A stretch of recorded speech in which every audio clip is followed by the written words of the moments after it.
నాగార్జున చేసిన ఓ పనితో ప్రస్తుతం సోషల్ మీడియాలో నాగ్‌ని పూర్తిగా ఏకిపారేస్తున్నారు. ఈ మధ్యే అక్కినేని అఖిల్ వివాహం ఎంతో కన్నుల పండుగ జరిగింది.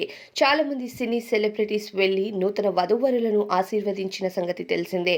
ఈ పెళ్లికి సంబంధించిన ఫోటోస్ అయితే సోషల్ మీడియాలో తెగ హల్చల్ చేశాయి. ఇకపోతే అక్కినేని అఖిల్ మొదట ఎంగేజ్‌మెంట్‌ని బ్రేక్ చేసుకొని ఈసారి రెండవసారి ఘనంగా వివాహం చేసుకున్న సంగతి అందరికీ తెలిసిందే. అయితే వివాహం తరువాత ఈ నూతన వధూవరులు ఇద్దరు హనీమూన్ వెకేషన్ కు వెళ్తున్నట్టు సోషల్ మీడియాలో ఈ వీరి ఎయిర్పోర్ట్ కి సంబంధించిన లుక్స్ బయటపడ్డాయి. ఇదే టైంలో అక్కినేని నాగార్జున గారు కూడా ఎయిర్పోర్ట్ లో కనిపించడంతో కొడుకు కోడలతో మధ్యలో నువ్వెందుకు అనే కామెంట్స్ రావడంతో పాటు అక్కినేని నాగార్జునని ఏకిపారేస్తున్నారు. ఇలాంటి సమయంలో కూడా వాళ్ళకి ప్రైవసీ ఇవ్వవా అంటూ నాగార్జున పైన అనేక కామెంట్స్ అయితే వినిపిస్తున్నాయి. కానీ అక్కినేని నాగార్జున గారు వేరే పనిపైన ఎయిర్పోర్ట్ కి వెళ్ళినట్టు, అదే టైంలో అఖిల్ కూడా ఎయిర్పోర్ట్ లో విజువల్స్ బయటికి రావడంతో ఈ వార్త మరింత హల్చల్ చేస్తుంది. దీనిపై అభిప్రాయం కామెంట్స్